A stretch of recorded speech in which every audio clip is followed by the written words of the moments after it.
What is up, guys? It's Kitsos from Coasterland, and today we have a video that focuses on those of you who are not quite ready to dive headfirst into the world of roller coasters, but rather wish to test the waters first.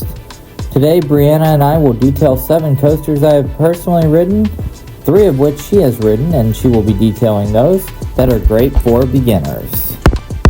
Hi guys, it's Brianna, and first up we have Big Bear Mountain, a Vekoma family launch coaster at Dollywood.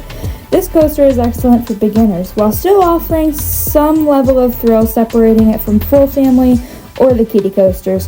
The ride features a moderate thrill layout full of twists and turns, 3 launches, and great scenery while keeping riders right side up, featuring 0 inversions.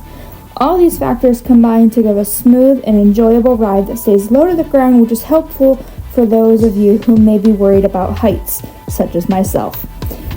Big Bear Mountain also features moderate positive and negative forces. For those unfamiliar, positive force pushes you down on your body and presses you into your seat, while the negative forces results in airtime, which is that floating feeling you get over hills, or some coasters might just jack you straight out of your seat.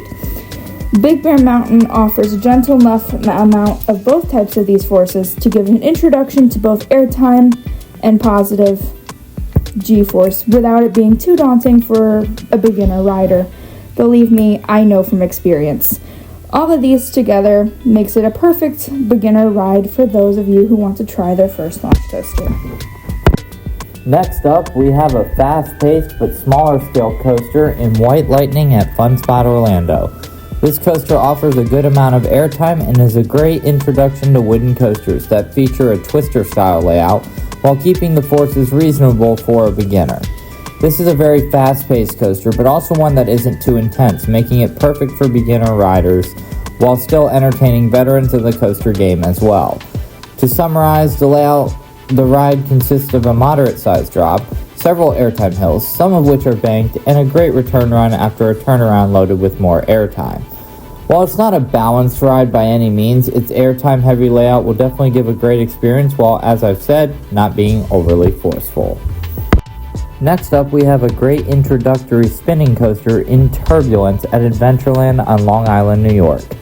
This Mack Ride spinning coaster is definitely one of the better spinners I have done, but fear not, that doesn't mean it's bonkers insane. In fact, the ride offers moderate intensity as it snakes its way through its layout, allowing for moderate positive and lateral forces that, quite frankly, are perfect for a beginner wanting to try a spinning coaster. Mixed with the lower intensity is a lower end height requirement for the ride genre, allowing for many riders to enjoy this attraction, even kids. But don't take my word for it, get out to Long Island and give it a try yourself. Next up, we will take a trip back to Florida to Busch Gardens Tampa and its best launch coaster, Cheetah Hunt.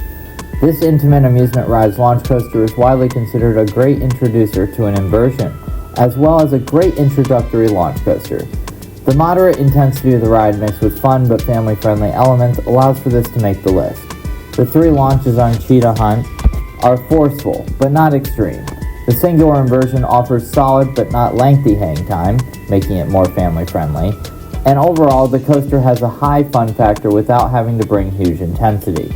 Also, the trenches and theming the ride weaves through add to the experience and really make it feel like you are a cheetah zooming through the grasslands of Africa.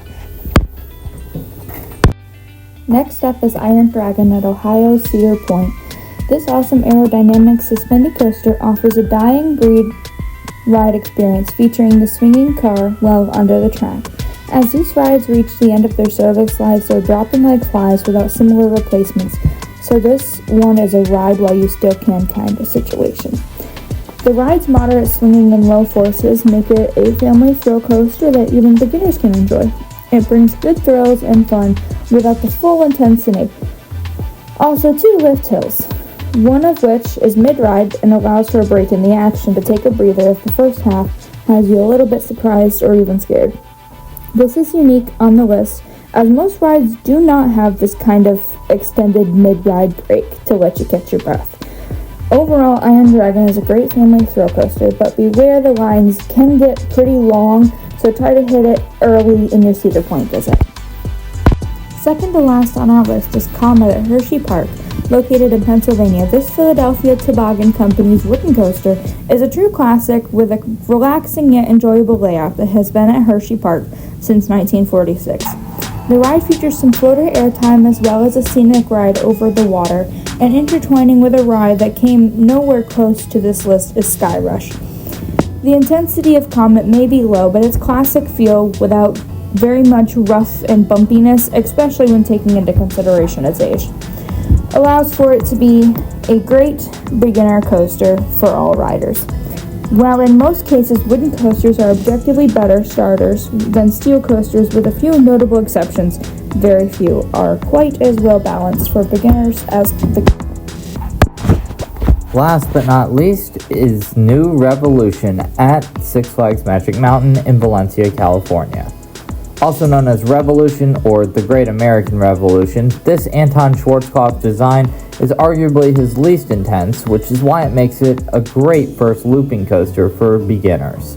With its sprawling mountainous layout and singular loop, that was, in fact, the first of its kind in the modern era.